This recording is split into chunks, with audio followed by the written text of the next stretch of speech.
Uncensored, no holds barred talk. 24 hours a day, 7 days a week. This is Global Reality Radio Network.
Ladies and gentlemen, welcome to another live edition of the Global Reality right here on the Global Reality Radio Network. I'm your host, Josh Reeves. Thank you for being with us here tonight for another Moonbat edition of the broadcast.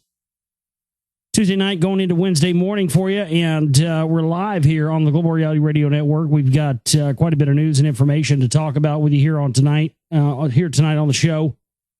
And we're also going to be continuing in our reading from William Bramley's The Gods of Eden. We left off last night, chapter 15, I believe, Muhammad. So we're going to pick up tonight where we left off at that. And it was very interesting information last night. Quite a bit to take in one sitting. So I thought we would break that chapter up and let you sort of have 24 hours to absorb it. And then we'll get back into it tonight here on the show as well. Love to have emails from you, and I'm so glad that, it used to be that I hardly ever gave my email address out on the show, and I'm so glad I've done that more now, because it has given me an indicator of just how many of you there are out there. It's great, and I've been having some quite wonderful conversations and back and forth stuff with different listeners, and it's great. So thanks to everybody who has been sending me emails, and you can send those in tonight as well for the show, globalrealityshow@gmail.com. That's globalrealityshow@gmail.com. If you want to send in any of your emails tonight, if you'd like to have me read them on air, I will do that.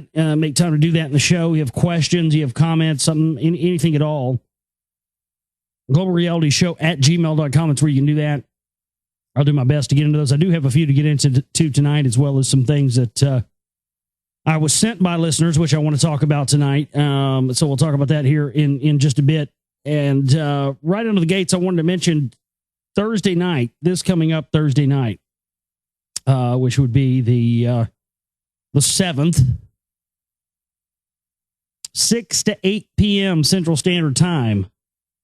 Write that down. This coming Thursday night, 6 to 8 p.m. Central Standard Time. Mark it down. I'll give you a minute to mark it down there.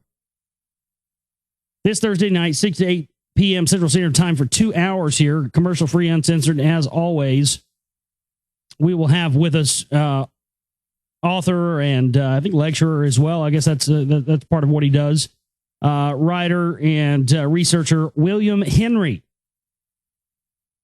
William Henry joins us on the broadcast this coming Thursday, 6 to 8 p.m. Central Standard Time. Should be a great show. He has some various information that I've heard through the years about Stargates and a lot of stuff that has parallels and tie-ins with a lot of research I've done. And it's a rather big guest, and I'm sure there's probably going to be things I don't agree with. In fact, I know there is. And I'll talk about that a little bit out of the gates here tonight. But, I don't get on guests that much anymore, because there's just not a lot of people really anymore I'd really like to interview.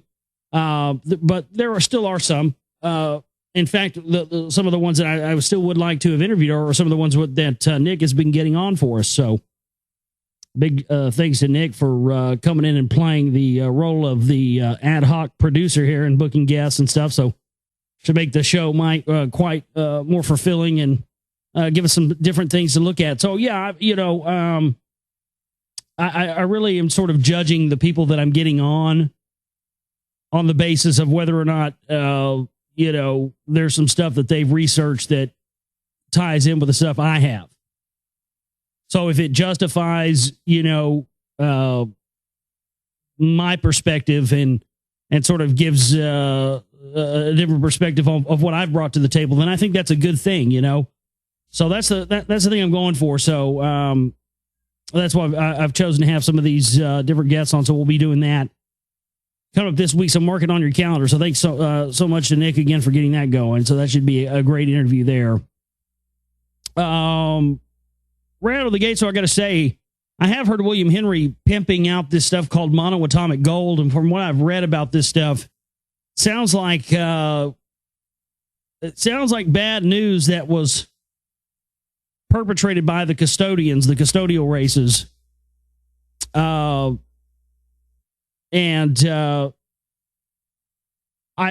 real weary of that because, well, I've seen David Icke pimping it before. I've seen monoatomic gold ads on David Icke's website before, and various other truther and conspiracy type sites.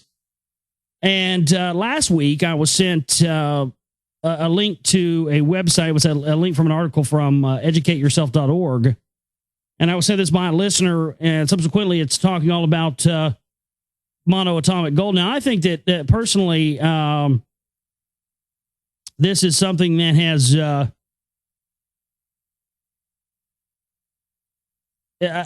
don't know. When I know about what we've talked about with the custodial races and them seeding the bloodlines and those being the people that created the priest class, and then we see how the priest class controls the truth movement and the patriot movement today. It's very, very difficult for me to think that that's a coincidence. It's very difficult for me to think it's a coincidence that these people in the truth community and the conspiracy movement, the research community, the patriot movement, people like David Icke, William Henry, and others are promoting this stuff when I know about the connection to the priestcraft with the truth movement, these phony movements, and everything else. So let's read this article here.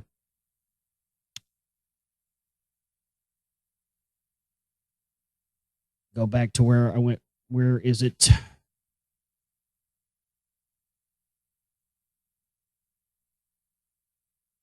Okay, here we go. A few years ago, I've inserted the following precautionary note into Chapter 10C of Fritz Springmeier, Cisco Wheeler's online book, The Illuminati Formula to Create an Undetectable Total Mind Control Slave, in a section that touched upon David Hudson and the promotion and use of monoatomic gold. Since writing that note, my concerns about taking monoatomic gold have grown as I continue to stumble upon more and more indications that the entire promotion of monoatomic gold is an Illuminati deception. On August 15, 2005, I found yet another article cautioning against monoatomic gold. The anonymous author posted the following question: are we possibly dealing with a very long-term agenda, somehow extending all the way back to the days of the Roman Empire and beyond? That's a very good question. You should be asking yourself the same question and think twice about monoatomic gold. Update, January 10, 2009, my initial concerns about taking monoatomic gold were aroused by Ashiana Dean, formerly Anna Hayes, in her 1998 radio interviews with Jeff Rentz. In February 2009, I was sent a letter by a man named White Owl, which greatly expanded my understanding of the deceptive allure surrounding the use of monoatomic gold and its reputation for opening the doors to other vibratory planes. Be sure to read this article after reviewing the information presented below. Monoatomic gold in Enki and aliens. That sounds interesting. Readers should also be aware that Anna Hayes mentions in her book that taking monoatomic gold is ultimately harmful. She claims that the initial growth of psychic awareness is not permanent. They say it's supposed to give you enhanced psychic abilities, but from what I understand, they've put this out there so that people will burn out certain receptors, and also it may cause your DNA to not activate and not be able to reach 12-strand DNA activation. Now, ladies and gentlemen, if that's true, and they say that that is about monoatomic gold, that it does not allow your DNA to vibrate at a specific rate, if that's true, then my goodness gracious, that goes right along with everything else that we found about how they're putting MSG and fluoride and all the rest of this stuff. So that's another one of the things that the mass majority of people in the research community don't talk about as well. They'll talk about fluoride and yell it up and down all day long, up and down the wall, and quote Alex Jones till the cows come home. But what they rarely talk about is the fact that fluoride and MSG and aspartame and all these things specifically target your DNA to keep it from activating and to keep us from evolving into, or basically breaking out, I believe, from our spiritual prisons, these bodies.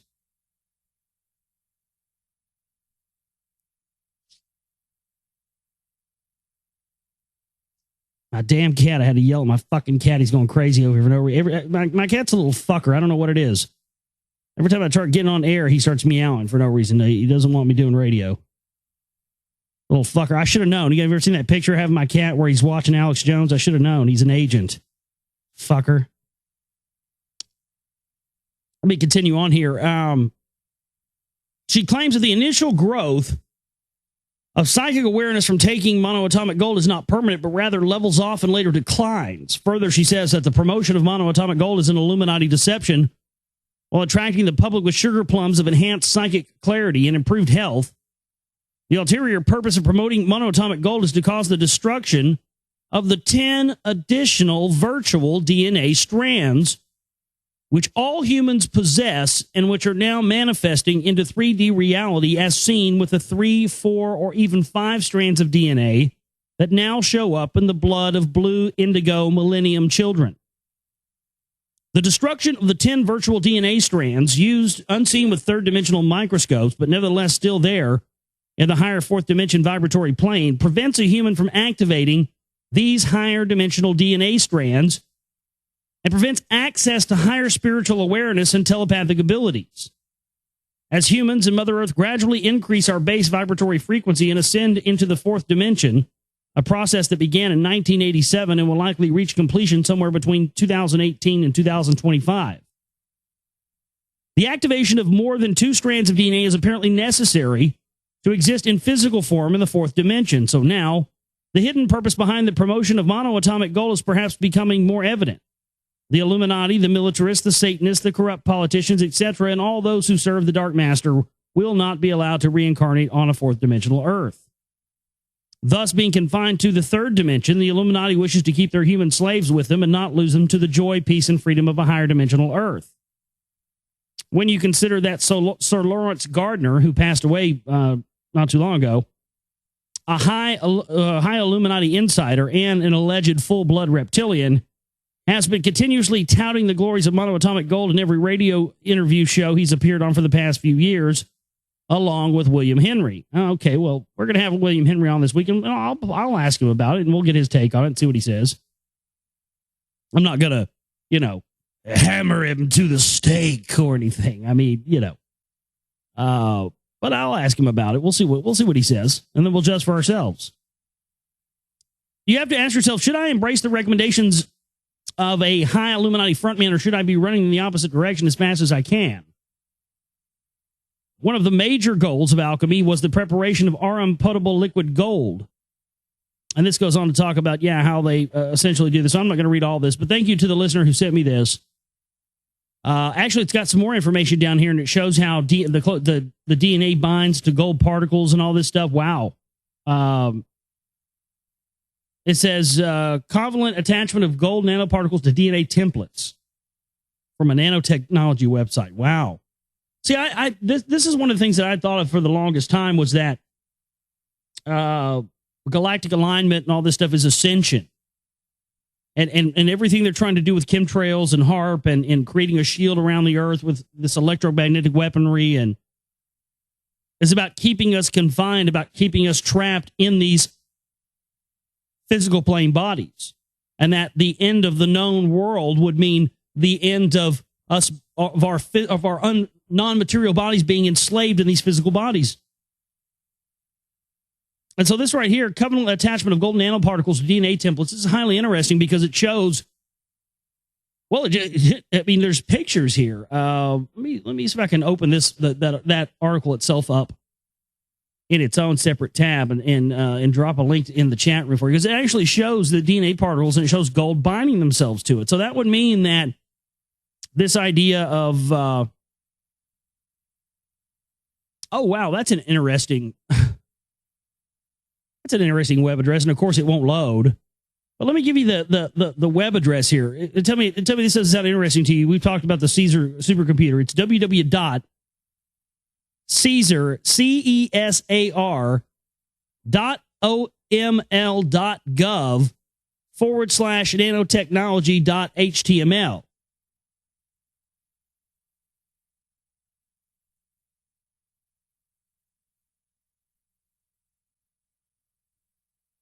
So yeah, it's a very odd thing there with that web address. Here now it's loading. Okay, but literally you see the pictures there of it attaching itself to that. That's a highly interesting thing. So maybe there's something to it. But anyway, thanks to the listener who sent me that article. It's very interesting. And yeah, I think a lot of evidence points in the direction that they are trying to keep our bodies and us from evolving into something where our souls, our energy can no longer be trapped in these bodies. And I really think that there is a massive operation, part of this master plan.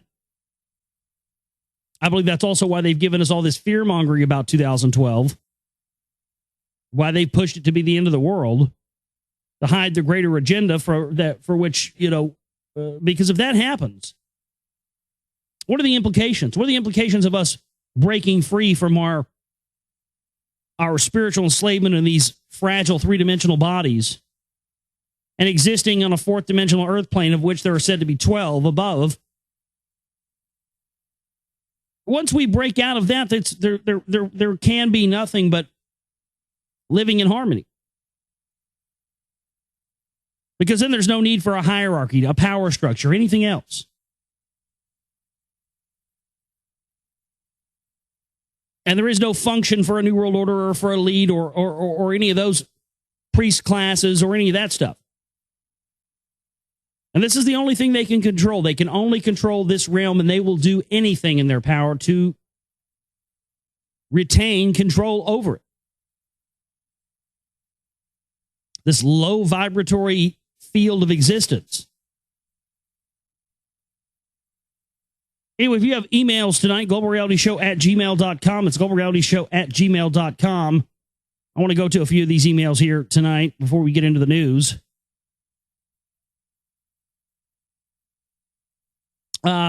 Here's one. It says, "Hey, Josh, I recently fell behind about a week or more of shows. Since I have kids and a sales job that has me up early and on the road, I really make the Moonbat shows. Thank Imke for the TGRF for posting all of the episodes on YouTube. I can play back the shows on my BlackBerry anytime. I listen to all the shows from the 24th to the 31st in the last 2 days, either in my car with headphones or in the garage with beers." Hey, that sounds like a good place to do it, man. The last few shows have really struck a chord with me. I was raised Catholic and have always felt it was bullshit. The born into sin, not worthy, eternal damnation, etc. I've always felt that love and intent were my guide, my God. My dad goes to church every Sunday. He's not brainwashed. He's not a brainwashed zealot but who is knocking on people's doors, but his parents always went, so he always went. My dad had plenty of booze and broads in his day, but still has a peaceful, loving, moral foundation. His intent is good. I've always believed that the love in my heart and good intentions will take me back to love. If you have ever read the Desiderata, it explains my faith to a T. That old dude who says the world is going to end and 2% of humanity will go to heaven while the rest suffer unending damnation? Shit, bullshit. Heaven, in my opinion, is no exclusive country club. If it is, I pass. The Afghani child who was blown away by mortar fire is going to hell because he'd never heard of Jesus? Conversely, the death squad troops who are blessed by our Hagee types, good Lord, that go and mutilate dead civilians and are exempt because God loves America. That's how he timed it. GAW loves America with like 16 Ks, you know. God loves America. Excuse me if I wonder a little here, but you get my point. So I thought the topic in reading regarding intent was synchronistic. Also, I can't believe someone asked about Cremo because I always wondered if he was on the up and up. Lastly, I've been curious to see if there is any sodium iodide stocked here in Minnesota, as I've yet to find any. Well, if the radiation comes or goes, I won't worry about that mess. Hell, after all, the future is unknown, baby. Yeah. Fuck, I laughed when I heard you drop Unknown Henson. Yes. Well, I'll play a little Unknown Henson for you here tonight on the show during the break. How about that? So thanks so much for the email there. Appreciate that. And another great one. Last night was talking about the stuff about Gibson guitars. And this person sent a very interesting article about that kind of confirms, well, actually absolutely does confirm all of my research about these, guitars they're selling for, $3,000, $5,000 are actually the same Chinese guitars that they're saying are knockoffs. So Toby says, hey, man, I worked for a guitar store in Tulsa a few years ago that picked up Gibson Custom Shop. Thought you would find this funny as I'm also a fellow musician and band manager. Ordered 3 guitars, 2 of which were special order for customers. Dealer cost approximately $5,000. Got the guitars and they were utter crap. Blemished frets, bubbled paint, warped necks, etc. Waited approximately 6 months to get them too. Both customers were livid and refused the guitars. We sent them back, and after going round and round with them, we finally just canceled the check and told them to stick it. Had been seeing those Gibsons and Epiphone models on various sites and seriously considered just getting them and sanding the Gibson off the headstock. Wonder what the legalities would be if you got them and just put the American parts on them. Well, you can do that, but the only thing it's illegal to own them and sell them and do anything else. You just can't, you can't make a transaction with someone where you sell one to someone under the guise that it is an authentic Gibson, even though it is. But if you explain to them the story, you explain to them what, how it goes, and that you're not trying to, pull one over on them. You're not charging some exorbitant price. Yeah, you could do that. Yeah. But hell, since they're the same guitars, I mean, if you're a player like I am, and not a collector, that was a great quote I saw. These companies, they don't make instruments since Rock Band and Guitar Hero and all that shit, they don't make instruments anymore. They make collector's items. But if you're a player like I am, and you're never going to be able to afford I don't know, a $5,000, Billy Gibbons, Pearly Gates, 59 Les Paul or something like that, but you can get one that just has different pickups, tuners, electronics for, $400 or $500 instead of $5,000. Well, shit, man. And it still says Gibson on the headstock and looks, identical to one that you would pay $5,000 for. I mean, shit, what are you going to do? Because then you can go up there and, be hated and get booed and hiss, who's this guy walking up on stage with a $5,000 guitar? You walk into a little shitty club with 10 people there.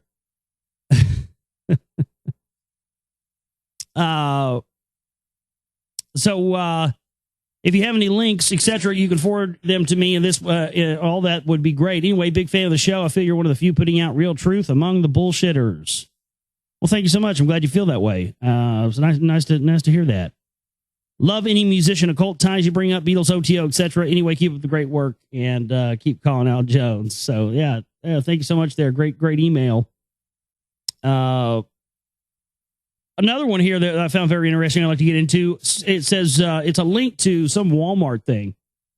Walmart Foundation Committee, $500,000 to improving emergency preparedness for the 54 million Americans with disabilities. Oh, I bet this is going to tie into FEMA somehow, since Walmart is the FEMA designated distributor for rations in the time of a declared national emergency. That's a true story.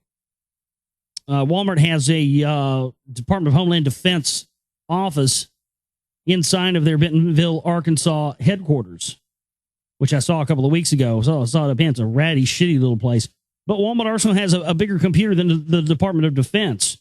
Real-time tracking of all their products sold in stores. But this was sent to me by a listener. It says 6 paragraph down, kind of goes with the whole New Madrid preparation. Okay.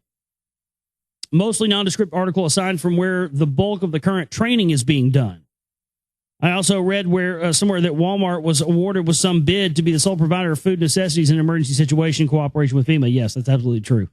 Must look into that for clarification. No, it is absolutely true. I confirmed that years and years ago. So 6th paragraph down here. Okay, let's count. 1, 2. EPI's work to bridge the divide between the disability emergency preparedness communities through its award-winning partners preparation outreach program, blah, blah, blah. Preparedness for Alabama, Louisiana, Mississippi, EPI's work and the need for its expertise Hurricane Katrina. Okay. Well, I mean, if you're trying, I mean, it kind of seems like this person's trying to make a connection between Walmart and FEMA and national disasters. And if it's something deeper than that, then send me another email and let me know. But I don't know. I guess that's all I'm really gathering from the email and this link here. But yeah, I mean, if you're trying to make like I said, if you're trying to make a connection between Walmart and FEMA and all that, it's absolutely true. There's no need. I mean, do your own research, find it out on your own. But what I'm saying is, I mean, that's almost common knowledge, really. I mean, that's just been something a lot of us have known for so long. I mean, there was a guy who called in. I think it was a guy that called into my show a long time ago. It might have been when I was on RBN. I can't remember. Might have been True Net Radio. Might have been 2007, 2008. There was a guy that called into my show once and said that he worked as in the back room at Walmart. There was all these big crates that came in that had FEMA stamps on them, and even the manager ordered not to open them and look inside them and all this stuff. Yeah, I mean, so if you're trying to make a connection between Walmart, Homeland Security, FEMA, it's a fact. Just like it's a fact that Sam Walton was essentially, he was a right winger, but I mean, he paid for. Hillary Clinton was flying around in private jets, Walmart private jets that was being paid for during the Clinton campaign. He was what whole cloth allowed NAFTA and GATT and all that stuff to come in and start shipping in the Chinese goods. That was what they did. And they essentially, Sam Walton was the guy they gave the contract to be the provider of all those Chinese goods throughout the United States, thus destroying American-made products, destroying mom and pop stores, and running all of these various, grassroots things out of business. I mean, just pure evil stuff. So you really don't have to stretch to find a connection between Walmart and the Department of Homeland Security, FEMA, all that stuff. It's pretty much there. But I understand we got people that aren't always at various levels of understanding and waking up. So that's good.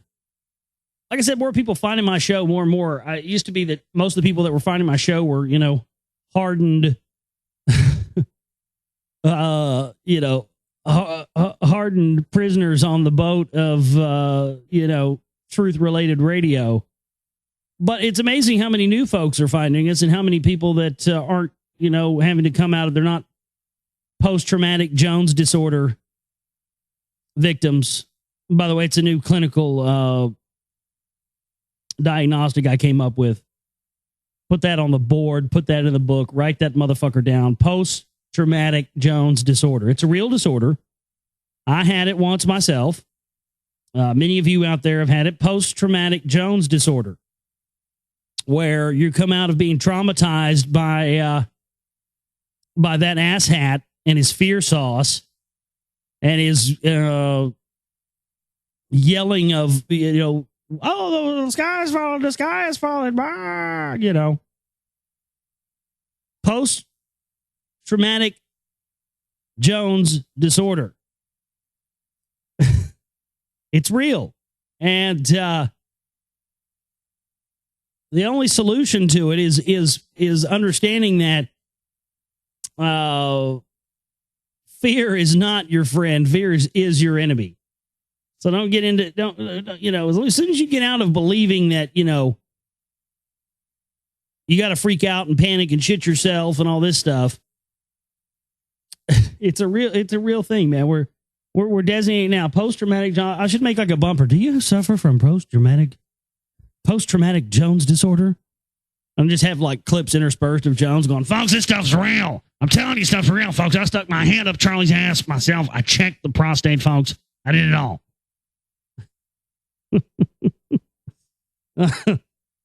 Oh, man. Wild stuff. We're going to take a break here in just a minute, and we're going to come back.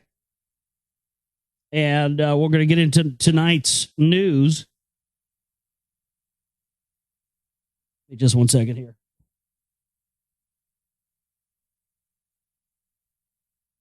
And we'd also love to have any of your emails as well if you want to send us any here tonight.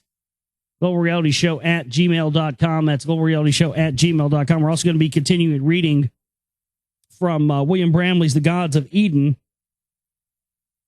pick up where we left off last night with chapter 15, Muhammad. It was a good read last night, so we'll do that again here tonight on the show. Make a pot of coffee, drink a Mountain Dew, whatever you got to do. Just stay up with us, and we'll be back here with you on the Global Reality, right here on the Global Reality Radio Network. I'm your host, Josh Reeves. Thank you for being with us here tonight for yet another late night Moonbat edition of the broadcast. You know, we're going to get into some news here in this segment, and then when we come back from the next break, we'll get into William Bramley's The Gods of Eden. More for you here tonight on the show.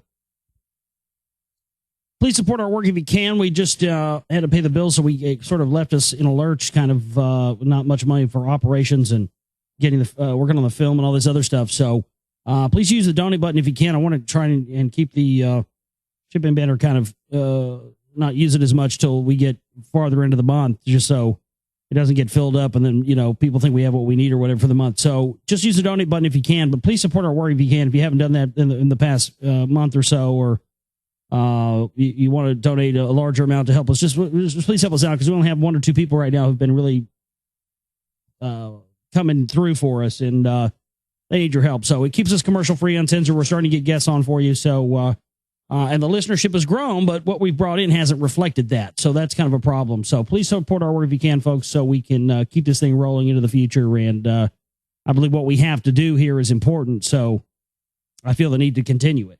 And the only way we continue it is by not having commercials and not having fucking ads on the website and trying to sell you shit.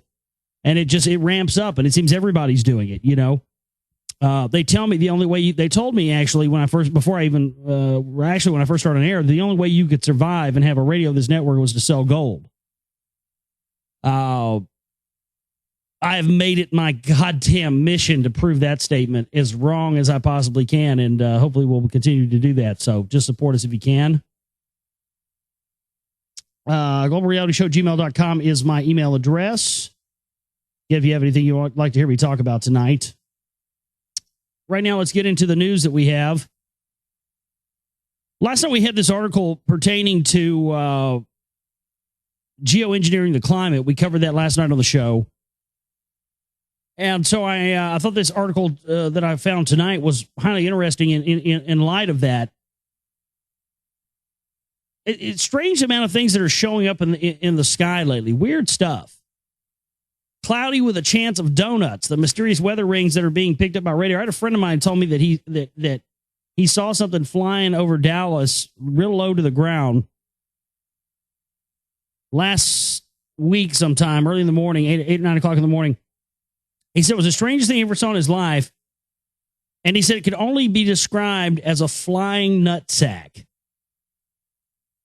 No, you can't make that up. He said that's exactly what it looked like. It was the only way to describe it. It was a flying nutsack. It was some strange thing in the sky, but apparently this as well. It looks like a giant donut is descending upon northern Europe, or even a huge UFO. But fear not, aliens have not invaded Belgium.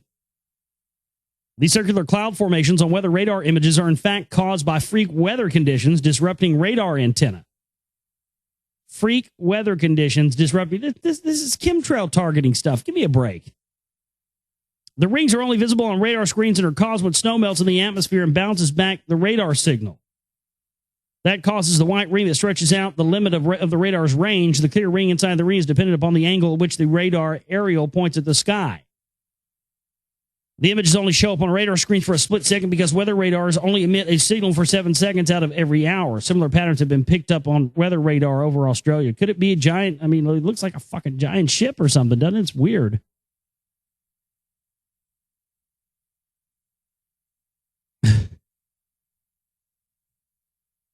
I did not get any information on whether the nutsack was hairy or not, but I promise you that I will ask my friend, and I will report back to you whether or not the flying nutsack was hairy. I apologize for not having all that information up front available to you right now, but I will do my best to make sure I get that info. If it's that important to you. Hey man, was that thing hairy? That's just not something I'm going to say, you know. When my buddy's telling me that he saw a flying nutsack, that's weird enough. You know what I mean? I'm not, you know. Hey man, I got a question for you. Was that thing hairy, dude, or was it or was it shaven down? You know, because sometimes it's important to keep the hedges trimmed a little bit. You know, it's just not something I'm going to ask. Oh, it's too funny. Interesting article here from the Telegraph. I got to be honest. I had never heard of this guy. I was not aware of this person, or who they were, or anything else. But apparently they passed away, and you know it was often wondered, theorized about who passed on. Who was the Illuminati, the head of the Illuminati, passed to after the death of Aleister Crowley? Because it went from, if I'm correct, it went from like Albert Pike. I don't know who was before Pike. There was probably several. I think, well probably Weishaupt. I don't know, but there were several. But we had, just starting at Albert Pike, you had Albert Pike, then you had Giuseppe Mazzini, and then from Giuseppe Mazzini, you had Aleister Crowley. And then it was never really clear on who had taken over the head of that after the death of Crowley, but this very well could be this gentleman, Kenneth Grant, from the London Telegraph.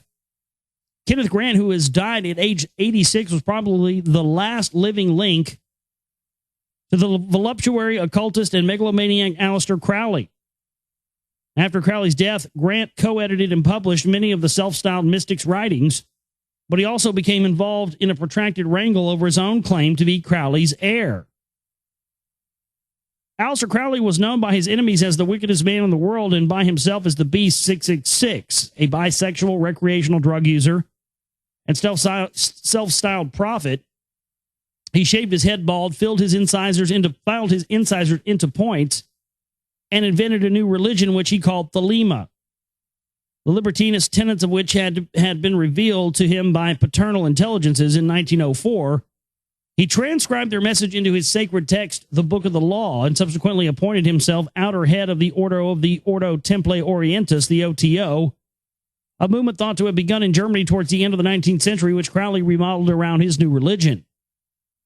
When Grant first met him in 1954, he was a cantankerous 69 in failing health and struggling to make ends meet. Grant had become interested in Crowley in 1939, and he chanced across his magic in theory and practice in a Charing Crossroad bookshop.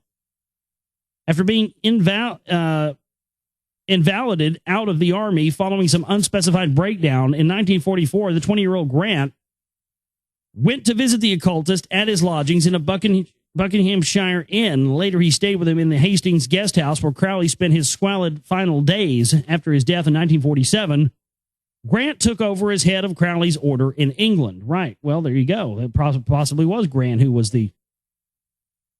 who took over the head of the OTO and the head of the Illuminati or whatever have you after the death of Crowley. I don't know. It's just odd. I'd never heard much of this guy. Crowley had died without nominating an heir, but before his death, he had written a letter to a friend describing Grant as a definite gift from the gods. But a careful reading of Crowley's writing suggests that he was praising Grant's dedication as a secretary and errand boy. A few borne out in his letters to Grant, published as Remembering Aleister Crowley in 1991. Okay, so he has a memoirs, Remembering Aleister Crowley. The letters, which were signed 666 or Baphomet, alternated occultist mumbo-jumbo with requests for money and peremptory demands. Fortnum and Mason owe me a bottle of whiskey since February 1st. Please make them cough up. Crowley instructs in one missive, followed by a few weeks later by, you were close to F&M, but no word on the whiskey. It's all very unsatisfactory. You must put a sock in it if you still want to work with me for the order. Crowley's letters also show him enlisting Grant in the process of extracting his remaining possessions from the unsympathetic landlady of his old rooms in Jermyn Street. After sending him on magical shopping expeditions for fountain pens, brass buckles, nail files, cigarettes, and a gold Sakino coin issued by Pope Alexander VI, barley, sugar, hypodermic needles, and drugs. The last two items were required to treat the bouts of asthma to which Crowley was prone to, and which, as Grant recalled, involved injecting substances which were not easy to persuade doctors and chemists to dispense, including veronal heroin, ethyl oxide, and cocaine. The state of Crowley's health, Grant noted, necessitated such massive doses that one doctor in Hastings hinted to me in confidence that he feared that his patient was a drug addict. Oh, you think? For a time, Crowley employed the young man to transcribe his manuscripts, though it is not clear whether Grant ever received any financial reward. I do not think that he ever understood that I was an impernicus youth, Grant recalled, and it never occurred to me to enlighten him. Grant claimed to have written magical papers at Crowley's suggestion, and in 1945 he was allowed to sit the examination for initiation into the order. After a year's probation, he was initiated into Crowley's magical fraternity, Argentum Astrum, and confirmed as an IX in the OTO. After Crowley's death in December 1947, Grant was one of the few to attend his cremation service in Brighton, described by the press as a black mass. According to occultists, Grant then took it upon himself to rework the sexual magic of the OTO along with what he considered to be tantric principles, with degrees awarded to initiates on the basis of their sexual experiences. In 1951, Carl Germer, who had taken over as head of the OTO, issued a charter to Grant to open an outpost in London, a document Grant interpreted as making him head of the order in Britain. He began the work of founding a new lodge, and in 1955 issued a manifesto announcing the discovery of an extraterrestrial Sirius set current in Crowley's work, upon which the lodge was to be based. Germer, however, disapproved of this piece of private enterprise and issued a note of expulsion, exiling Grant from the OTO. Grant carried on as if nothing ever happened and ran his new lodge on the basis of what he claimed were inner plane powers. When Germer died in 1969, Grant used Crowley's autohagiography? Autohagiography. That's a great word. Autohagiography, which he co-edited and published the same year, to declare himself outer head of the order. This later metamorphosized into the Trifonian Ordo Template Orientis, but Grant's right to the title remained disputed. Kenneth Grant was born in Essex on May 23, 1924, the son of a Welsh clergyman. During his teens, he developed an interest in Oriental mysticism. When he volunteered for the army during the war, it was the expectation of being sent to India, where he hoped to find a guru. Instead, after being discharged from military duties, he had to make do with Crowley. Oh, yeah. He went to India to find a fucking guru, but he just had, oh, well, yeah. He had to make do with Crowley. Yeah, he just wound up with the greatest occultist of all time by accident. Yeah, come on now. And he happened to be in the army before that. Give me a break, man. How dumb do they think we are? Crowley was in British intelligence. How do we know this guy wasn't either? All this stuff. I mean, going back to John Dee, man. Like a 14th, 15th century. These occultists have always been working hand in glove with the controllers, with the custodial rulers, with the priest class, with the governments, with the bloodlines. Give me a break. That's what this stuff is all about. That's why the music industry is so littered with this stuff, with bloodlines and all these different people and the cult of Dionysus. It's all there. After Crowley's death, Grant collaborated with John Simons in the editing and annotating of several of Crowley's works, including The Magical Record of the Beast, 666, The Diary of a Drug Fiend, 1972, Moonchild, 1972, and Magic, 1973. Magical and philosophical commentaries on the Book of the Law, 1974, and the complete astrological writings. He also wrote novels, poems, and a series known as the Typhonian Trilogies that set out his own brand of occultism. He spiced up his work with borrowings from Crowley, from the weird fiction writer H.P. Lovecraft, and with occult illustrations by his wife, an artist and sorcerer who specialized in fantastical and sexually graphic drawings and paintings, some produced in pitch darkness.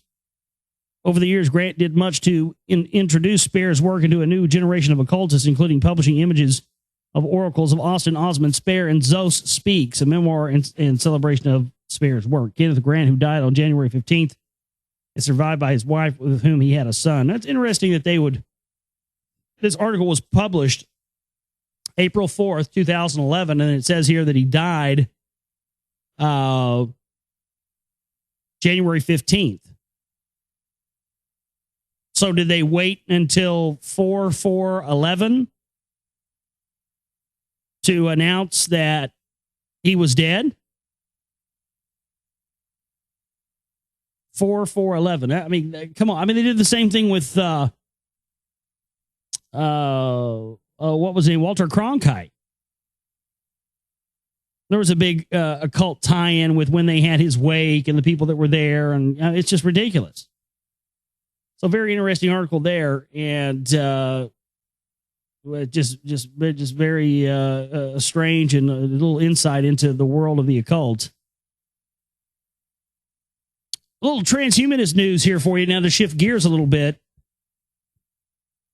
How a blind grandfather could see with his grandson for the first time with a revolutionary bionic glasses. They were already rolling this stuff out. I'm not going to read this whole article or anything, but I'll just drop links in the chat room and let you guys check this stuff out. I want to get through all this news tonight because there's a bunch of it, so I'm just going to blow through some of it. But yeah, I mean, how long have I been telling you that they're probably going to roll out Stevie Wonder out of the Grammys one year with Ray Kurzweil at his side, and Stevie Wonder can see the miracles of transhumanism and merging with machines. Yeah.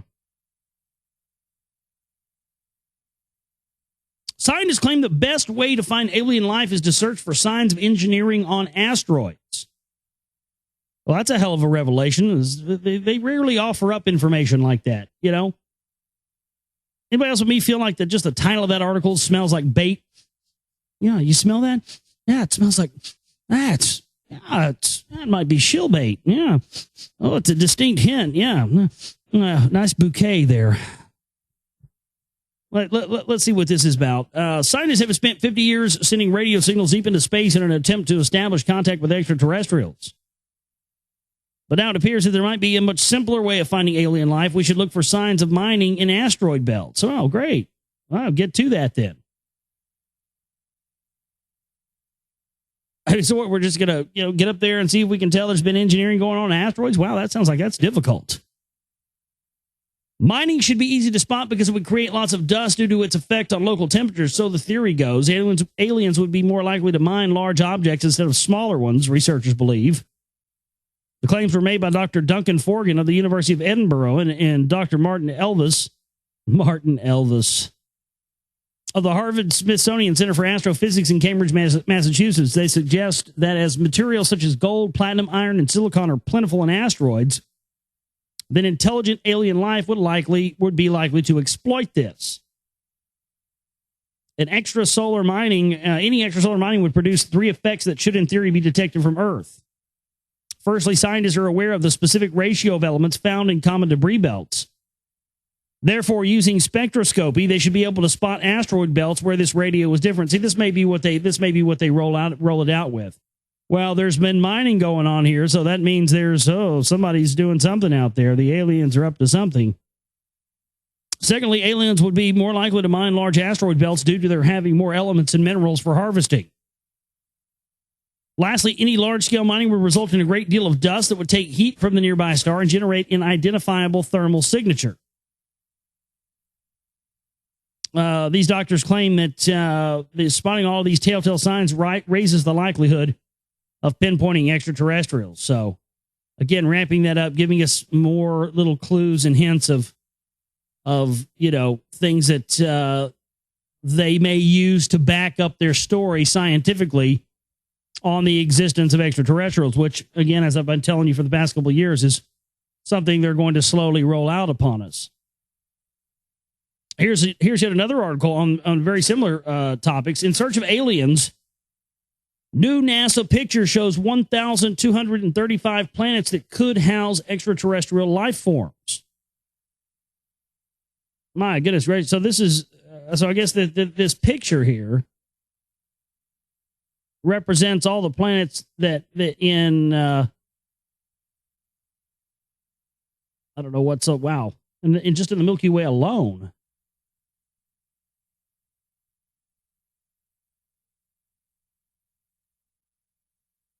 That's very odd. Let me get back to it here. If aliens exist, there are sometimes the grammar is horrible on these articles. If aliens exist, these are what the planets look like. I guess that's what it's trying to say. According to NASA, astronomers at the U.S. Space Department have spent the last 2 months scouring the Milky Way for Earth-like planets in their quest for foreign life forms. Now, again, just all of a sudden there's this quest to try and Like they have to find some extraterrestrial life. Have you noticed that? Like it's pertinent. Like it's very important that they find some extraterrestrial life or at least evidence of supporting where some could exist very quickly. Does anybody else but me feel like that this is a backstory that they're trying to build up? Like they're trying to, in a rush, to find some scientific evidence so they can say, okay, these aliens are actually holograms or whatever have you. You know, I don't know. I don't know what these fuckers are going to do. We can just theorize on what we think they're going to do. None of us really know for sure. But it seems to me they're trying to build a backstory so they can have scientific proof and evidence to say, see, well, we already knew that such and such planet here could harbor life. So, yeah, that explains where they came from. The end. Official story, government story. You believe it. We tell you the truth. Take it, slave. Take it. Take it right in the kisser. Astronomers in the U.S. Space Department have given the last 2 years to scouring the Milky Way for Earth-like planets in their quest for foreign life forms. And this is what they have come up with. The black spots represent 1,235 planets orbiting their suns, which have been arranged by order of size. As a point of reference, the lone planet on the right below the top row represents our sun, with Earth and Venus as tiny black silhouettes. Drop the link there for you. Of these candidate planets, there were 54 where life could possibly exist in the Goldilocks zone. The Goldilocks zone is the distance from a star where an Earth-like planet can maintain liquid water and Earth-like life on its surface. We're still thinking in the wrong way. We're still thinking that somehow these are in the same dimensions as us and that we could even perceive these things with our limited abilities. Kepler's main mission is not to examine individual worlds, but give astronomers a sense of how many planets, especially habitable ones, are likely to be in our galaxy. Scientists figured out that 1 of 2 stars has planets and 1 of 200 stars has planets in the habitable zone. Announcing these ratios Saturday at the American Association for the Advancement of Science annual conference in Washington. So they're coming out with information saying, you know, yeah, there's thousands upon thousands of possible planets in our own Milky Way galaxy that could harbor life.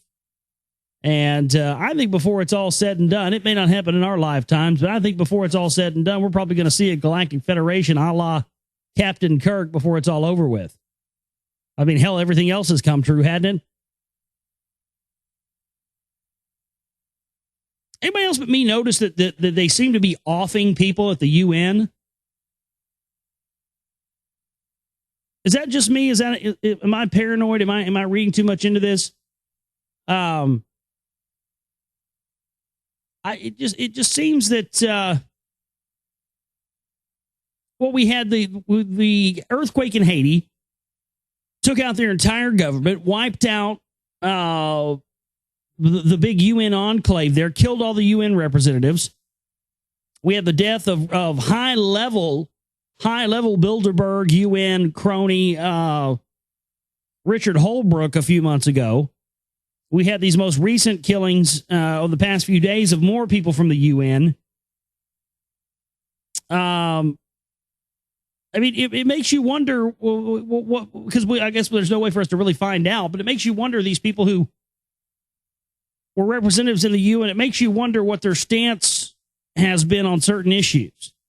Because I read the sneaky suspicion from looking at the news over the past year or so that they're systematically offing a large amount of people from the United Nations, which could mean that a massive global tyranny is about to come stepping into place, and they may be in the process of eliminating people they consider troublesome for, world government. Very well could be it. I don't know, but I have noticed a really, really serious uptick in the amount of UN representatives that are being killed, and this could be a coup d'etat. This could all be by design. This could be an overthrow of power, a transfer of power. And I don't know what you could transfer it to that could be worse than the current UN, but my God, it seems that they are concocting something. And if they are, that's fucking filthy, man. I don't even want to know about that. You imagine that, something worse than what we've already got here now. Very interesting archaeological news for you here tonight. Proof of a jester god. Oldest royal Mayan tomb dating back to 350 BC found in Guatemala. More archaeological discoveries being unearthed every day, more and more every single month, changing what we know, what we thought we know about who we are. Archaeologists have found the oldest known tomb of an ancient Mayan ruler dating back to 350 BC. A buried incense burner engraved with the images of a jester god, a symbol of royalty among the Mayans, was discovered lying next to the skeleton, confirming the remains belonging to royalty. Found in a tomb underneath a wealthy home in Homel in northeastern Guatemala, the skeleton is thought to have been a man in his 50s who was in reasonably good health at the time of his death. Alongside it, the Mayan site of Cayo were 7 ceramic vessels, jars, and plates, and an incense burner. We have older Mayan burials, but we don't have ones with grave goods that include a royal symbol. We excavated the floor of the building and just dug down until we found a lid. Under the lid, archaeologists discovered a tunnel with a width of about 16 inches that was just wide enough for a human body. This, in turn, led to a storage chamber called a shultan, where the burial had taken place. We crawled in and shined a light and saw the body. I think it is fair to say that what we have found is the oldest known burial of a Maya ruler. And we have found the earliest depiction of a jester god headdress. Jester god, is that like the trickster god? Like Bill Hicks talked about? Throwing dinosaur bones down to mess with Christians? Come on, Dad, let's fuck with them. Oh, man, it's good stuff. So it makes you wonder what this is. The jester god. This, in detail, what an engraving of the jester god looks like. And I'll put this in the chat room and let you guys see. To me, it represents, an ancient astronaut. To me, it represents an extraterrestrial. I mean, look at that, a jester god. I mean, look at the way, that to me is indicating something coming from, something that was considered royalty, which, of course, these gods, sky gods, were. So there you go. Here's another interesting thing, and I don't know if this ties into what we've talked about with genetic manipulation and the tinkering of the custodial races in mankind, but it is highly interesting nonetheless. Another Daily Mail article here. This was published, actually today, April 5th, 2011. Men and women look more alike than ever before, scientists claim. What could be causing this? They say that men are from Mars and women are from Venus, but when it comes to their faces, at least, the two sexes are more similar than you might think. Researchers looked at skulls of men and women dating back to the 16th century and found that over time they have grown alike. The facial structure of women in particular has changed and become noticeably larger than their older counterparts. Experts said it was not to do with women evolving to look more like their men, but that better diet and environmental factors had caused the changes. They examined more than 200 skulls dating between the 16th and the 20th centuries from Spain, around 50 skulls from the 20th century Portugal, to come to their conclusions. Having such a wide spread of samples was important to the team from North Carolina, and it showed them just how the changes happened over a long period of time. They found that not only were men and women more alike, but that the Spanish and Portuguese samples were alike too, suggesting that standards developed for one country could be applied for both. Well, yeah, you had something happen across the board. The systematic changes in male and female skeletal structure becoming very similar happened all the way across the board in all humans being born anywhere on the planet. So that tells you that's a massive evolution caused by something. I mean, hell, the explosion of Cygnus X3 explains, why we had Göbekli Tepe and all these underground things where they were getting away from these cosmic rays that caused great evolutionary jumps. And, as I talked about before with 12-strand DNA activation and the rest of that, there are these natural things that are changing us and changing human beings, but all the stuff they're pumping us full is there designed to stop that. They want us right where we're at. Right where we're at. Again, that's why you can't buy into a lot of this fear-mongering into the world nonsense, because, These people want to keep their supremacy of ruling over people. You can't have a kingdom unless you have people to rule over, so they're not going to kill us all. They may kill a big bunch of us, but at this point, they still need us. Oh, it's just whew, crazy, crazy stuff. Let's see what else we have here tonight. We've talked about Earth losing its magnetic field. We've talked about a lot of that information pertaining to pole shifts, pertaining to just a whole raft of things that seems to be going on. The solar radiation bombarding the planet. Another thing causing the changes in our DNA and causing it to activate. A new atomic clock that is the most accurate ever made has been developed by a team of Japanese experts. The optical lattice clock is so sensitive that it can detect changes in Earth's gravity and will allow scientists to measure time to a staggering 17 digits. It will also dramatically improve GPS tracking systems and will be able to detect height differences as small as 10 centimeters. The Japanese team said it would be a significant step forward for what is already one of the most accurate measuring devices man has ever created. So they're able to, so sensitive it can detect changes in Earth gravity. That to me is the thing that I'm zeroing in on. It's not the fact that they created some newfangled atomic clock. They've had those for years. But the fact that somehow they've tuned this thing to be so accurate, if there are changes in Earth's gravity, it will detect it. I would like to have a real-time monitoring website for that data. I don't know about you. I'd probably have a fucking browser tab open for that thing 24 hours a day. I think it's something we definitely need to keep our eye on. I think that's going to come in key over the next few years. Things that have to do with gravity. I mean, when you really look at it, the key to all of their technology, the reason that what they tried to repress Tesla's work, the real thing that the ancients knew, the pyramid builders, it was anti-grav technology. The Coral Castle in Florida. You guys would know what I'm talking about. I want to take a road trip, go to the Coral Castle in Florida sometime. Who wants to go with me? But same thing there. The guy that built it, he knew this ancient technology. It went back to the Freemasons, the builders of the pyramids, the ancient temple builders, on how to use these different devices using electrical currents. Tesla knew about this as well, that would be able to lift stones. And that's how he built the Coral Castle there in Florida. So, this idea of this and this knowledge of this has been around for a great many years. And I just, more and more every day, it seems that we find just how much we've been kept in ignorance about.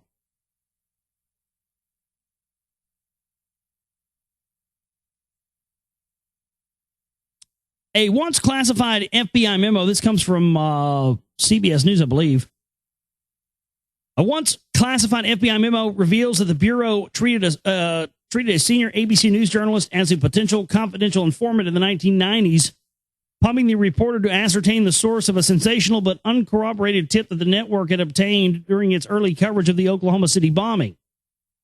The journalist, whose name is not disclosed in the document labeled secret, not only cooperated but provided the identity of a confidential source. According to the FBI memo, a possible breach of journalistic ethics if he or she did not have the source's permission. The ABC employee was even assigned a number in the FBI's informant database, indicating he or she was still being vetted for suitability as a snitch after providing highly accurate and reliable information in the past. Yeah, man, I mean, there's snitches and informants and feds and spooks and everywhere. Alternative media, mainstream media, they're everywhere. I mean, they are everywhere. Somebody was asking me today in the chat room, a newer listener, why I left Oracle. And I said, well, a quick answer to that question is the fact that I didn't feel I could do my show in the way that it needed to be done on that network. Leaving that network was the greatest thing that ever happened to me because it set my show free and set me free to do what I want to do, which is great. I think the show has benefited greatly from that. But, it's every radio network I was ever on before I started my own, since it's just me over here.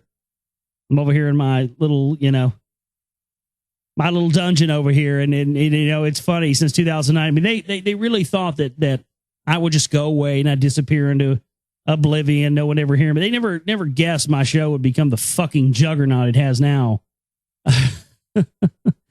Which is great, you know.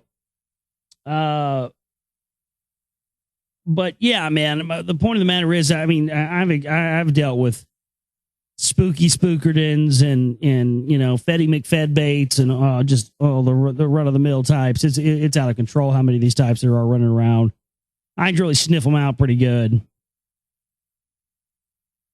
Oh man, we're going to take a break, come back, and we're going to get into the rest of this chapter of Bramley's Gods of Eden tonight, chapter 15, Muhammad. Great, very detailed reading that we got into last night, so we'll get into more of that for you here tonight. Back here with you on the Global Reality, right here on the Global Reality Radio Network. I'm your host, Josh Reeves, late night Moonbat edition for you here on the broadcast tonight. And we're going to continue with our reading from William Bramley's The Gods of Eden with you here tonight. Thanks for staying up late with us. We appreciate all of you out there, being out there all across the planet, all across the world, all across the airwaves, everywhere. And whether you're listening to us in, I don't know, well, hell, we've got listeners everywhere. Australia, UK, Netherlands. Where else? We've got New Zealand, Israel. We're at Turkey. I mean, I've heard from people all over the place. Oh, we got Australia representing in the chat room right now. So there you go. Say hello to our friends in Australia there in the chat room. Oh, that's awesome. Thanks for being with us everywhere, all across the globe, man. It's amazing how everywhere from right here, little old me, right here in little old Dallas, Texas, and people are everywhere listening. That's really great. But again, we're going to carry on tonight with chapter 15 of William Bramley's The Gods of Eden. Where we left off last night was talking, really getting into the difference between the Knights Templar, the history of the Knights Templar, the Hospitallers. Very interesting information. The Sarva Militor de Malta stuff. It really dawned on me again. You know, this is why there's been such a lockout, I think, on this type of information in quote unquote Truth and Patriot movement, because it gets into exposing the custodials and their connection to the priest craft, which then connects to the people that control the Jesuit order and the Knights of Malta, and then those connections that we know through the CMP and the John Birch Society there. So, yeah, without further ado, let's jump into this tonight. The Templars became quite powerful in their new home. In 1420, King John I gave the Knights of Christ control of the Portuguese possessions in the Indies. Subsequent Portuguese monarchs expanded the Knights' proprietorship to any new countries which with the Knight might discover. The Knights of Christ became so powerful, reports Albert Mackey, that several Portuguese kings felt compelled to curtail the Knights' influence by taking over the Grand Master position. The Knights of Christ survived under Portuguese sponsorship until well into the 18th century, at which time the Templars reemerged and took on a renewed importance in the stormy political affairs of Europe, as we shall see later. There was a third Christian Knight organization during the Crusades worth mentioning, the Teutonic Knights. The Teutonic Knights were originally called the Order of the Knights of the Hospital of St. Mary of the Teutons in Jerusalem. Well, yeah, obviously you'd want to shorten that down. God damn. Seriously, those people didn't know how to make anything short back then, did they? The Order of the Knights of the Hospital of St. Mary of the Teutons in Jerusalem. The Order of the Knights of the Hospital of St. Mary of the Teutons in Jerusalem. Boy, I'd be interested to see what our friend who's been doing all the anagrams would have to do about that one.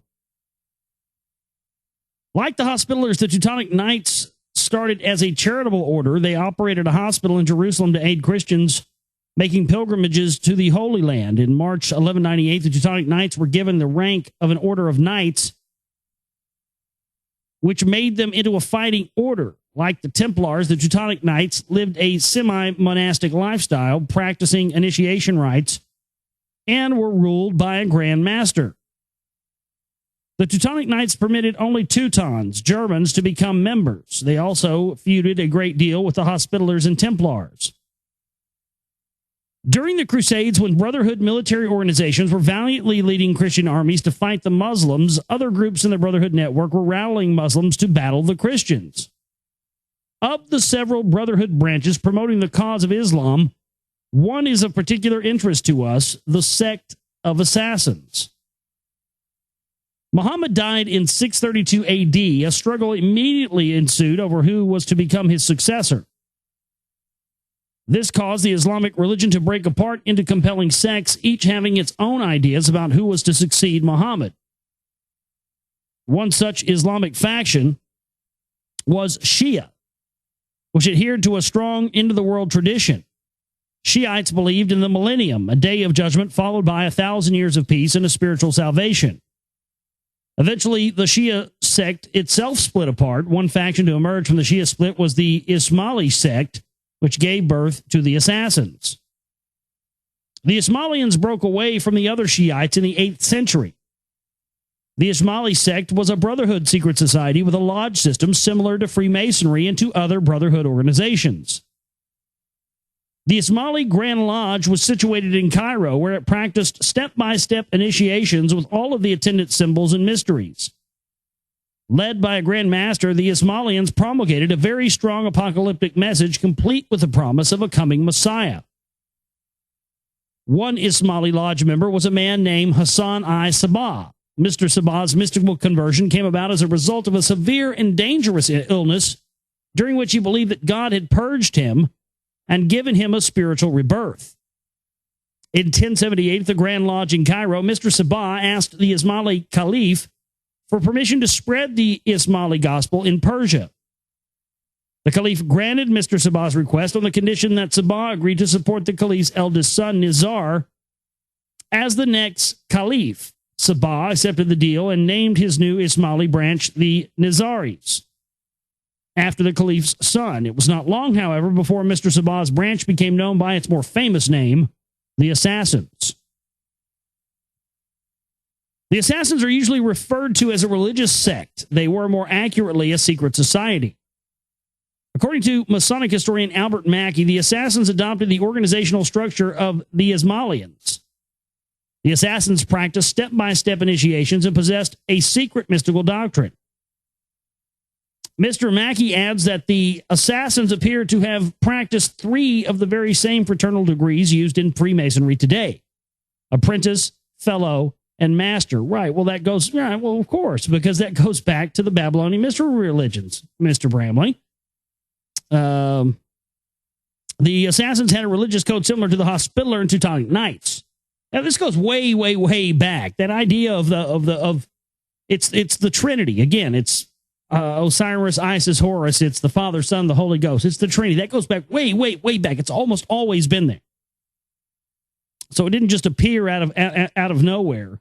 It's not just some sort of weird coincidence that the Assassins would have used that same thing.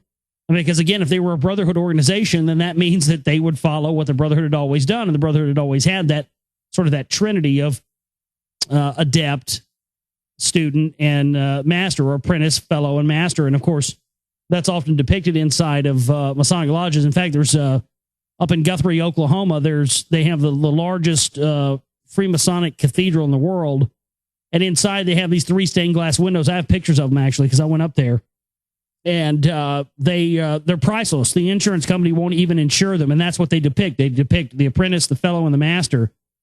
Fascinating paintings done on stained glass. They're one of a kind. There's no other ones like them in the world, and they're absolutely priceless works of art. They're absolutely amazing too.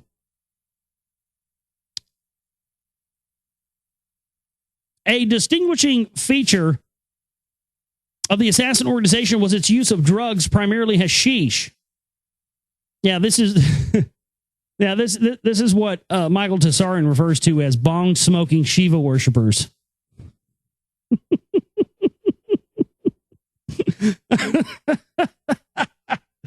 Oh, man. I almost spit Fruit Loops all over the fucking computer screen the first time I heard his ass say that shit. That was so funny. Sorry, he fucking cracks me up, man. He's too funny.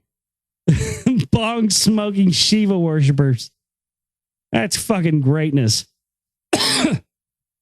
Primarily hashish for mystical and other purposes. In fact, The word assassin comes from the word hashishian, which means users of hashish. Well, obviously, hi, I'm a hashishian. Are you a hashishian? All right. Well, I'm a hashishian, hot hashishian male.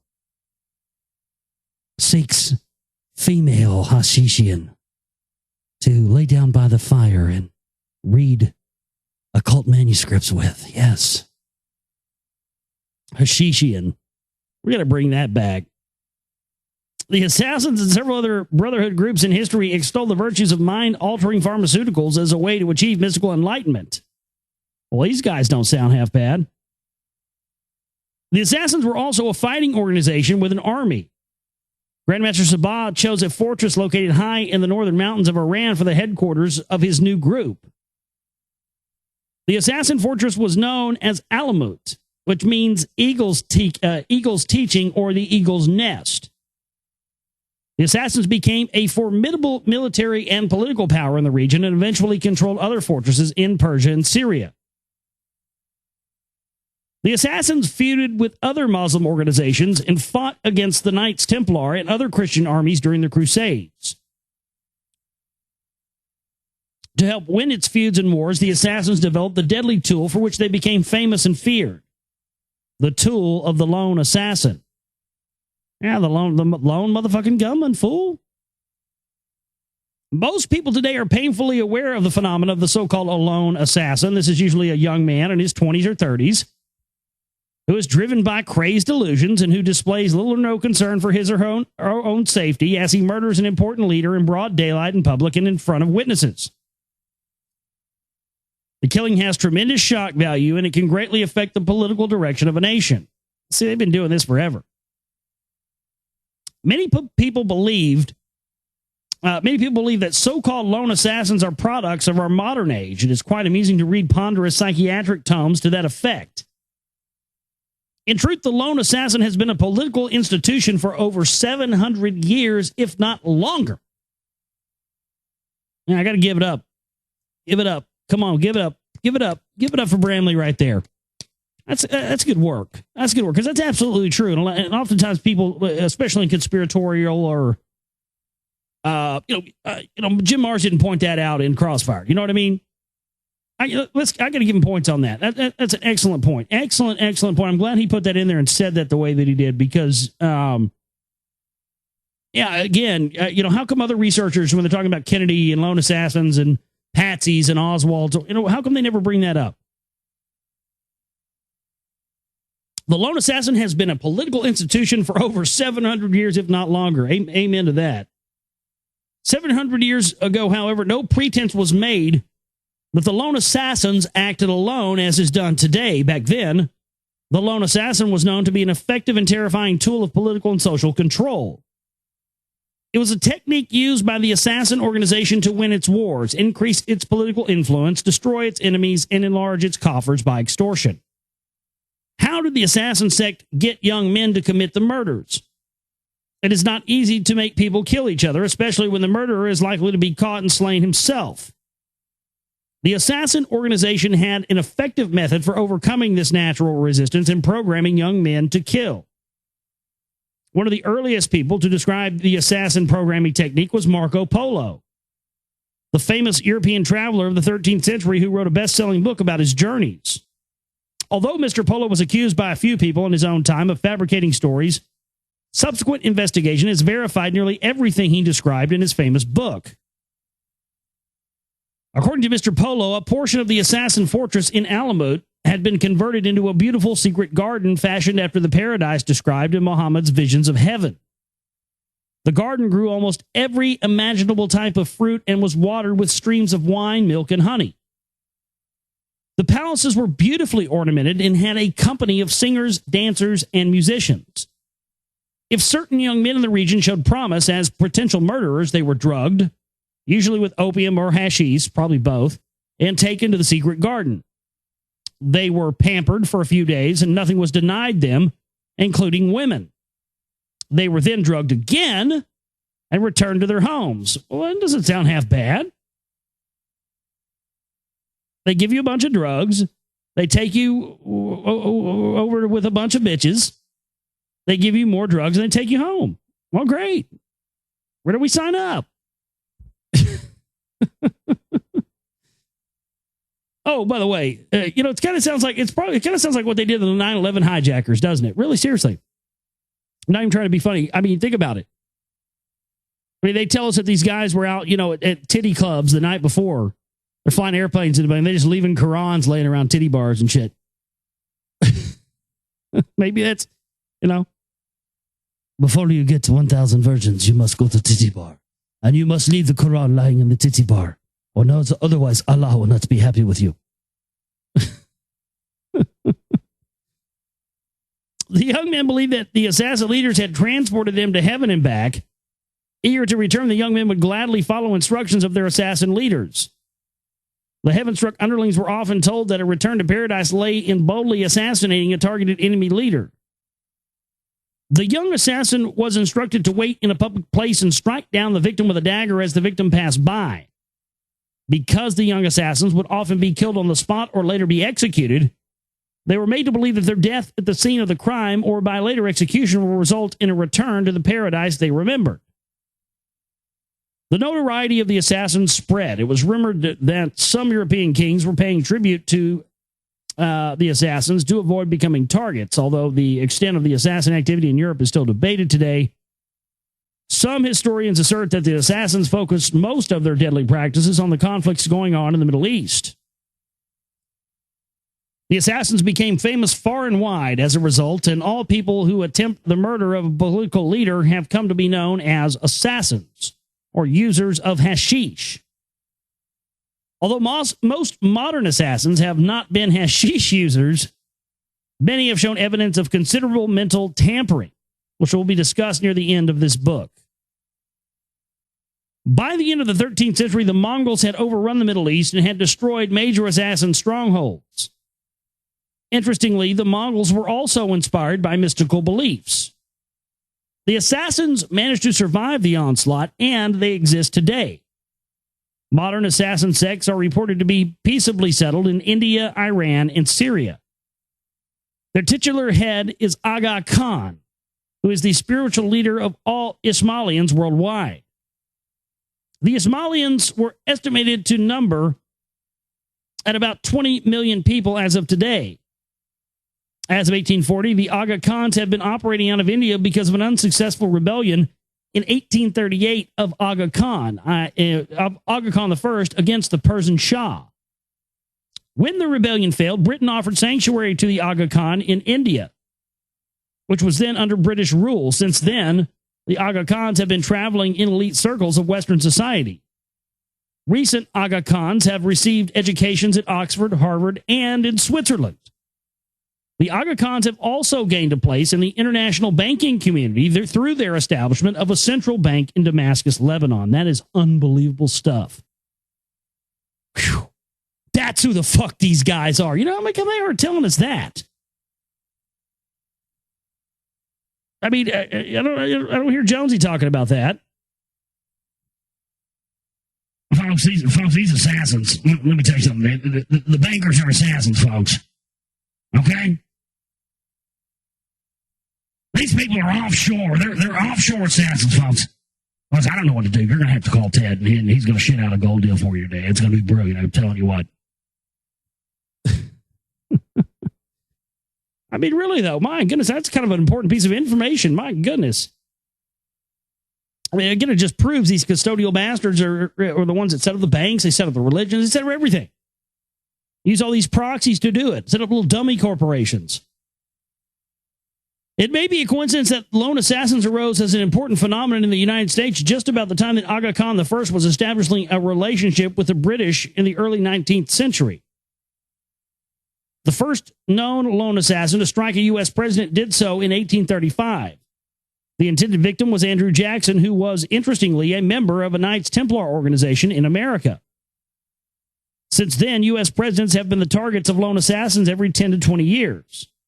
Many other Western leaders and public figures have also been victims, although I have seen no evidence that the assassin sect itself is behind modern lone assassin episodes. It is clear that their technique has been picked up and used by influential political sources within Brotherhood connections in the Western world, as I shall discuss more fully in a later chapter.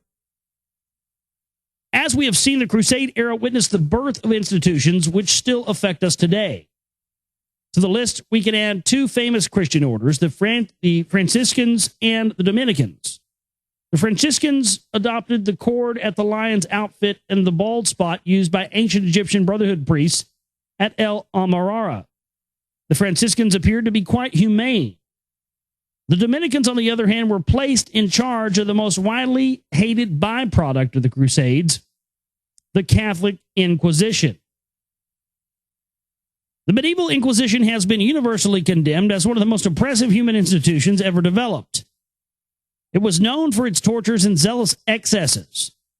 The Inquisition arose out of an effort by Pope Innocent II to stamp out a large heretical sect in the south of France known as the Albigensians. Innocent II had called for a special crusade in 1208 to enter France and wipe out the sect. The 5-year war which ensued devastated the region. 10 years later, a new pope, Gregory IV, continued the action, and he placed the Dominicans in charge of investigating the Albigensians. Gregory gave the Dominican order full legal power to name and condemn all surviving heretics. Out of this campaign grew the full inhuman machinery of the Catholic Inquisition, which sought to stamp out heresy of every type. The Inquisition generated a fearful climate of intellectual and spiritual oppression in Europe. You know, it just dawned on me. I bet William Bramley's a Freemason. It makes no difference. I mean, I'll still have him on either way. I don't think I'll ask him if he's a Freemason. But, man, I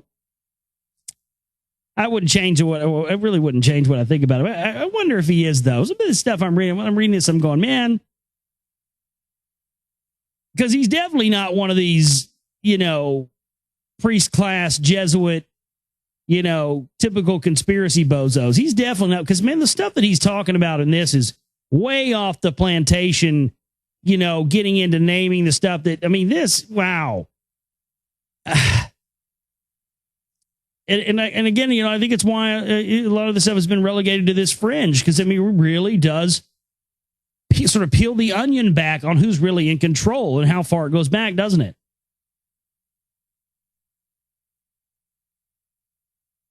The Inquisition generated a fearful climate of intellectual and spiritual oppression in Europe for the next 600 years. Hearsay, innuendo, and honest intellectual disagreement led many decent people to the torture rack and also death by burning. The social scars are still visible today in the instinctive fear so many people have of expressing non-conforming ideas. The Inquisition helped breed a social reaction of violence to non-conforming ideas that the world has not yet fully escaped. It is clear that the Christian church has undergone many changes by the time the Crusades ended. The church was no longer the humanitarian, decentralized religion envisioned by Jesus. The new Catholic Church, headquartered in Rome, had succumbed to the reforms of the East Roman emperors. It was a religion Jesus would have deplored. Fortunately, after the demise of the Inquisition, the Catholic Church began to improve, and it has many good qualities today. Well, maybe I'll take back what I said about Bramley. Maybe he is a priest class bozo. I don't know. Oh, I don't know. Who knows? Well, we're going to have him on, and it should be a good show nonetheless. That's just a staggering statement. I mean, maybe that's a joke. I mean, that's a staggering. I mean, this guy just went on a fucking 18-page tirade, just taking a knife and just gutting the Catholics. I mean, right up the middle. And then he puts the motherfucking cherry and nuts on top of it and says the Catholic Church began to improve and it has many good qualities today. That's gotta be. That's gotta be a bit just blowing smoke, right? I mean, seriously. It has good qualities today. Maybe I will ask him about that. Yeah, Mr. Bramley, in your book, you said that Catholic Church has many good qualities. I'd like to know. What I'd like for you to name for us in my audience right now what those good qualities are, and I'd like to have a discussion about that. I think that's a pertinent question. How about you? Perhaps the most significant event of the Crusades does not involve the waging of war, the programming of assassins, or the creation of an inquisition. It entails the making of a peace. In the year 1228, German Emperor Frederick II led a crusade to Jerusalem. Frederick was not in good graces with the Pope at the time, and Frederick has been described as a strange, secular-minded, highly educated prince, a sworn enemy of the papacy on political grounds, who had acquired by marriage the title of what was left of the Kingdom of Jerusalem. Frederick's fight with Pope Gregory had begun only 1 year before his trip to Jerusalem. The conflict between Frederick and Pope Gregory centered about the issue of centralized papal power. Frederick opposed it, and Gregory was striving to hasten it. This dispute caused Frederick to be put under sentence of excommunication, a sentence finally carried out in 1245. While under the sentence, but not yet excommunicated, the unrepentant Frederick journeyed to his kingdom in Jerusalem at the head of his own crusade. Despite a deep involvement with the Teutonic Knights, Frederick II proved on that trip that he could be a man of peace. Instead of prolonging war with the Muslims, Frederick negotiated a peace treaty. He apparently felt that it was in everyone's best interest to end the religious strife, and that is precisely what he did. Frederick accomplished this feat by negotiating with the reigning Muslim leader, Sultan Kamil. Within a year of starting his talks with the Sultan and without the approval of the Pope, Frederick concluded a treaty signed in 1229 that gave Jerusalem back to the Christians for 10 years, provided that the Christians did not arm themselves. The arrangement worked. Using negotiation and appeals to reason, Frederick had accomplished in one short trip what the popes had claimed they were trying to do for almost 130 years with warfare and blood. Under Frederick's treaty, Christians were free to inhabit Jerusalem and make pilgrimages there, and the Muslims were freed from the threat posed by the Christian armies. Many Christian and Muslim leaders were not at all happy with this agreement, however, for Frederick had set it up, leaving both parties indignant at so peaceful a settlement. When the truce finally ran out in 1239, the Holy War was resumed. We might legitimately ask, why was Frederick's treaty not extended or a similar one negotiated? What purpose was served by diving into 70 additional years of bloody warfare? The Christians wound up losing the Holy Land altogether. So often we hear that wars are a product of basic human nature, yet in one peace effort, we saw 130 years of raging conflict end through the effort of one man appealing to the reason and cooperation of another man, resulting in peace for the duration of the treaty. See, that is a clear-cut case. That's a perfect example of why they use divide and conquer, why they use phony left-right paradigm, why they use race, color, sexual orientation, whatever have you, to divide us.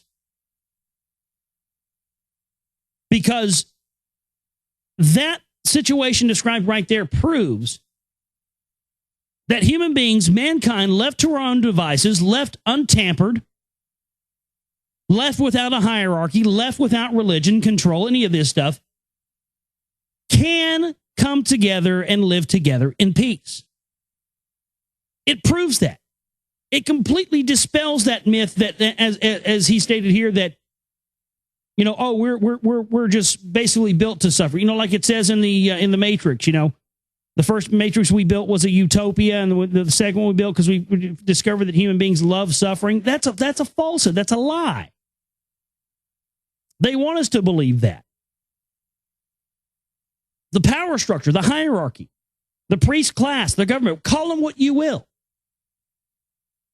They are the ones that drive wedges between us. They are the ones that try to get us in holy wars and uprisings and revolutions and all. You understand, revolutions don't happen with man killing man. That's not a revolution. Anybody that ever tries to tell you that a revolution is man killing man is working for these sons of bitches.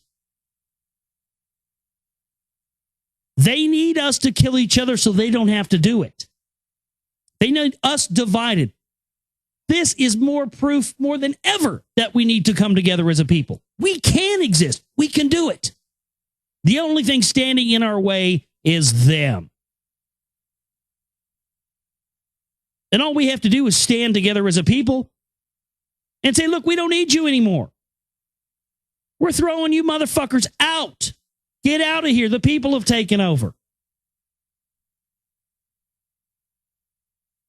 It can be done, but they lie to us and tell us that no. We're all the problem. We need to kill each other. I mean, it's just no question. The whole idea now of who's really in charge of what we deem the New World Order or the planet or everything else, there's just no question. We have been ruled over by people who lied and said they were gods. And said they were gods only because they had advanced technology. And we are lining up to do the same thing all over again. Can't you see it? We already are in many ways. We see that the ability of people to have peace is as strong, if not stronger, than a desire for war. What then drove Muslims and Christians to slaughter one another over a trivial bit of dry real estate? One answer to this question may be found in what the Muslims and Christians thought they were ultimately fighting for: their spiritual knowledge, their spiritual salvation and freedom. They believed that by fighting and perhaps even dying gloriously for their faith, they were guaranteed eternal salvation. History has clearly demonstrated that the drive for spiritual freedom is so strong that it can override any human drive, including the urge for physical self-preservation. At some point, people will sacrifice their own physical existences and even the physical survival of loved ones if they believe that the sacrifice will ensure their spiritual integrity or that it will bring about their spiritual salvation. When genuine spiritual knowledge is distorted, yet the desire for spiritual salvation continues to be stimulated, a great many people can be led into doing a great many stupid things. One important step to solving the problem of war, then, is to achieve a true understanding of the spirit and an actual way to its rehabilitation. When we look at the spiritual practices of the Christian Knights and the Muslim Ismailians, we discover that participation in warfare was often exalted as a spiritual quest. Warriors on both sides were inspired by corrupted brotherhood mysticisms, which taught that spiritual rewards could be earned by engaging in military endeavors against fellow human beings. This was the mythology of the spiritually noble war in which gallant soldiers were promised eternal salvation and a place in heaven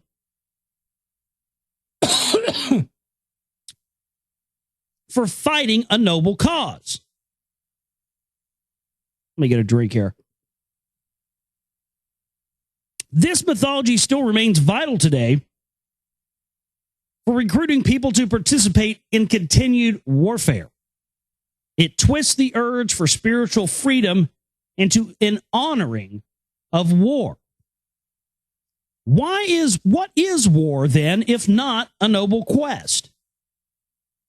Analyzed down to its most basic components, warfare is nothing more than the act of causing solid objects to destructively collide with other solid objects. That might sometimes be fun, but there is not much spiritual benefit to be derived from constantly engaging in it.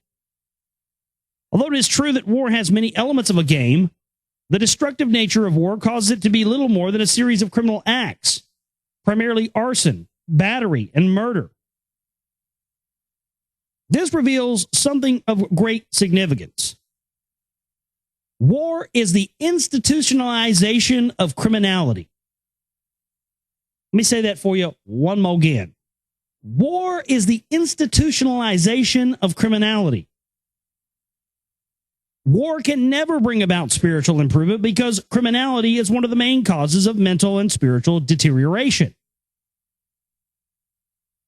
Societies which exalt criminal actions as a noble quest will suffer a rapid deterioration in the mental and spiritual condition of their inhabitants. Yeah. America, are you listening? Let me give that one to you one more again. Societies which exalt criminal actions as a noble quest will suffer a rapid deterioration in the mental and spiritual condition of their inhabitants. My God, look at our fucking country since 9/11. Since the war in Iraq, since Afghanistan. Look at the mental deterioration going on because of these phony fucking puppet leaders that believe they're on a crusade. I mean, Bush called it the crusade. It's going to take time for us to turn this from order into chaos. Chaos out of order, but we will. It's a crusade. Spiritual doctrines which exalt combat are doctrines which degrade the human race. It is not warfare in pursuit of a just cause a good thing. The biggest problem with using violent force to fight for a cause is that the rules of force operate on completely different principles than do the principles of right and wrong. The victorious use of violent force depends upon skills that have nothing to do with whether or not one's cause is a just one. The man who can draw his six-shooter the fastest is not necessarily the man with the best ideas. We, like our heroes, when they can outshoot or physically overpower the bad guys, and there is nothing wrong with their being able to do so, but not all of our heroes can. Those who have a legitimate cause should therefore be wary of the temptation to assert the rightness of their beliefs in the arena of violent force, since their cause may undeservedly lose. There are many effective methods to promote good causes and make them win, but those methods are seldom used in a world educated to use violence as the ultimate court of appeal. The Crusades and other religious conflicts have often been fueled by the issue of who is a true Messiah and who is not. Passions can run strong on this topic. It therefore behooves us at this time to discuss what a Messiah might or might not be. That's the end of a very, very long chapter 15 with a lot of info there. Whew, I am plumb out of breath, man. I powered through that tonight. It was more reading than I really planned to do tonight, but I wanted to power through it and get done, and so we can move on to chapter 16, Messiahs and Means. That'll be the next chapter we'll be reading from tomorrow night on the show. Thanks to everybody for tuning in tonight. I really enjoyed the show tonight. It was really good, man. That was really good. I feel like I really got some out. It was a great show tonight. So thanks everybody for tuning in and being with us. Please support our work. The donate button is there. Any amount, large or small, will help us. If you want to make a big donation, that would be super duper. It would help us out a lot. Shipping banner for the bills, anything else. My name is Josh Reeves. I love each and every one of you. We'll see you next time for the broadcast. You guys have a great one. Take care.